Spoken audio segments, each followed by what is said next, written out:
interview, and I know that when Betty walked in, I asked her about Abby, and it sounds like they've got a great working relationship, so we get to follow it up with another great interviewee. And we're thankful that you guys have participated in GiveSI now for some time, and so we're just excited to be able to learn more about what you're doing in Perry and Jackson County and the impact that has on those communities. So again, thank you for joining us for these nonprofit interviews. And we're going to be talking with Betty with Perry Jackson Child Advocacy Center. And so tell us a little bit about your mission. So what we do is our mission is to coordinate the investigation of child sexual and serious physical abuse in both those counties. Over the years, we've developed teams in both counties, which is how we work each case. So we get our referrals directly from law enforcement, Department of Children and Family Services, only on cases of sexual abuse. And I say only, that sounds really odd, but we only get kind of the worst of the worst. I am on the Child Death Task Force as well, so I see a lot of those cases. But what we do at the center is we help these families get through the investigation. We provide them with resources like the Children's Medical and Mental Health Resource Network for that specialized exam. We try to wrap these families with the best services possible for lots of reasons. One, the kid needs to recover from the trauma that they've been through. The parents or caregivers also need to recover, and they always need to know what's going on. And there are so many cases down here that DCFS law enforcement don't always have the time to keep them as up to date as they would want to be. So we try to kind of fill in that gap. So we coordinate those services with our team members, which is law enforcement, the prosecutor, Abby from the child, and Dr. Swafford from CMRN. And we all get together monthly. We discuss all of our cases, decide what each case needs, where is it going. And then my advocate will then follow up with the family, kind of give them an update on what's happening. The case starts out at the Child Advocacy Center with their forensic interview. This has kind of been a way for kids to come in a safe environment, a comfortable environment, tell whatever it is they need to tell. We try to get as much detail as possible. We have trained interviewers on staff that is specific to children, specific to abuse. The team can be there present for that interview so they don't have to ask them questions later. It's recorded for evidence, so it goes to law enforcement. And that's kind of how the process starts. Like we get the referral, we try to get that interview set up as soon as possible. Before child advocacy centers, everyone kind of met, they did their own pieces individually. So they would talk to the kid, then maybe they would go to the hospital or the medical provider, and they would talk to the kid. DCFS would then talk to the kid.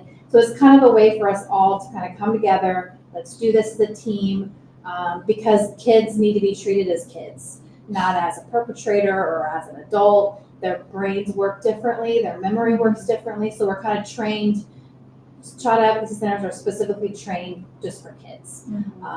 Everyone in the team does their own piece. I don't go out and talk to the suspects. That's not my role. I don't do the medical exams. That's not my role.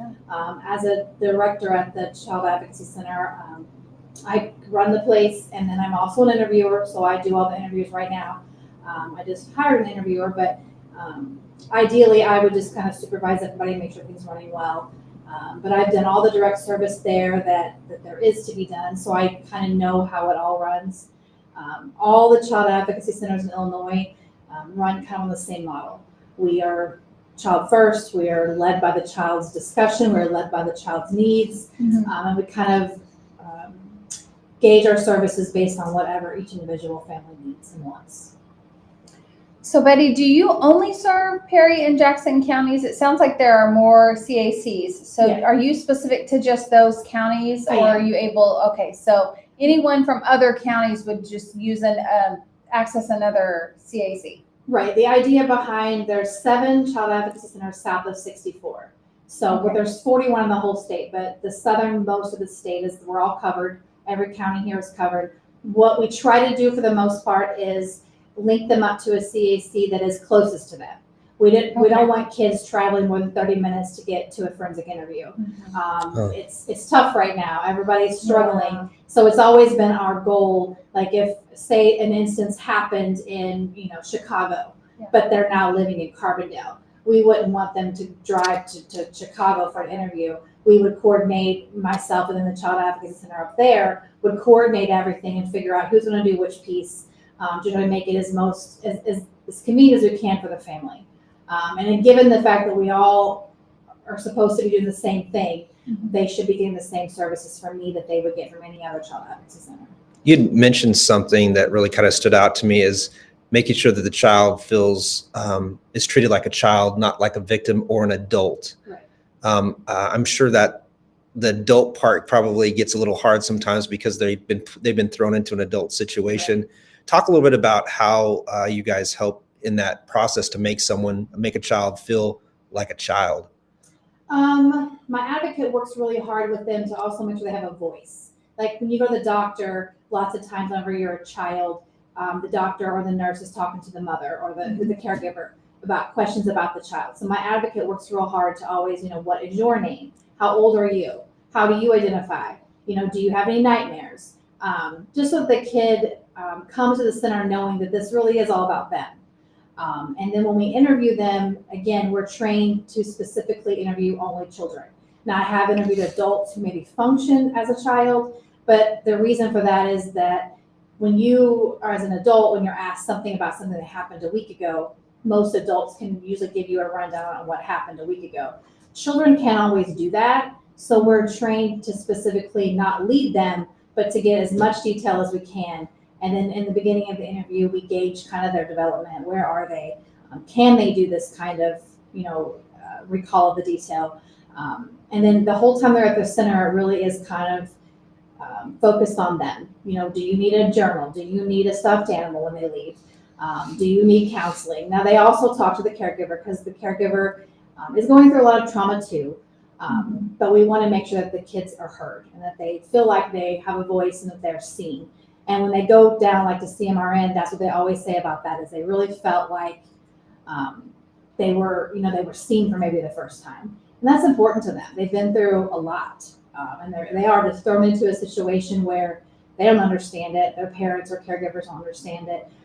So this Child Advocacy Center is kind of a way to bring everything kind of back to the same page and make sure that they get whatever services that they need. There were really two things that I was thinking about when you were talking. The first one just being the interview itself and having the safe space for someone to talk about that, but also not having to tell that story 10 times, right? To be able to just have everybody in the same room and know that that story is one that they aren't going to have to tell over and over. The second one is just the idea that, meeting them with wherever is most convenient. Because I'm sure there are situations where because of different traumas that have happened, people are trying to escape that. Yeah. And the last thing you want them to do is to have to go back there to see someone, to get the help that they need, that they can do it from where they are. So those were kind of two things that stuck out to me being really important. But Betti, tell us about the funds that you're going to collect during GiveSI. What will you be using those for? So given that we're a child advocacy center, we're accredited, so we get lots of grants from the state government and from the federal government. And I in no way want to diminish those funds. Without them, child advocacy centers wouldn't exist. Yeah. They've helped us along the way. We get, it's a very good cause for them to help. I understand that. But with those grant funding dollars, they're reimbursable. So, I have a staff of 4 now. They do not pay until after the expenses incurred. So like you have payroll for 6 months and they will reimburse you. What people don't understand is as a nonprofit, are we supposed to have a reserves in there? Not necessarily, but I have to make payroll. Yeah. So I need money, and also grants don't pay for electricity. They don't pay for paper. They don't pay for, the rent for some of we have a satellite in Murfreesboro now. Lots of the grant funding don't pay for our occupancy expenses or overhead, like for our audit. So the money that I generate from fundraisers kind of goes to the places where grants don't pay. Unfortunately, they pay for most of our salary. They find all of our personnel to be, core services that were important, but they don't really pay for anything else. So the money that we get from any fundraisers go a lot towards just having that money to be able to pay payroll or to be able to pay for our audit or pay for our gas bill, those kinds of things. Operational stuff. Operational stuff. And I know every business has operational costs. But unfortunately, we don't charge our clients. They come to us Okay. for free, which they should. So we're not a fee-for-service kind of agency. Everything the kids and the families get from us is free to them. So we do, but we still do have all the same expenses that any other business would have. Just sometimes no way to pay those expenses. So Yeah, and sometimes it's really hard if people don't know how those grant funded dollars work and what they're allowed to be used for and not allowed to be used for. And so having that additional money for even, things that might come up allow you to stay operational. right. And so sometimes I know when we have organizations that we work with and kind of go on the training calls, we kind of discuss with them like how to tell that story, right? Because it is exactly that, where sometimes people think, oh, they're a large organization, they've got all kinds of money. Right. They don't Yeah. need my, $50. But that money can actually come in incredible help at a time when you're right, you are having to do those reimbursable expenses. There isn't a fee for service, and there are sometimes additional services that you want to provide that you need to know that money is there to help those kids when you need it instead of trying to raise it.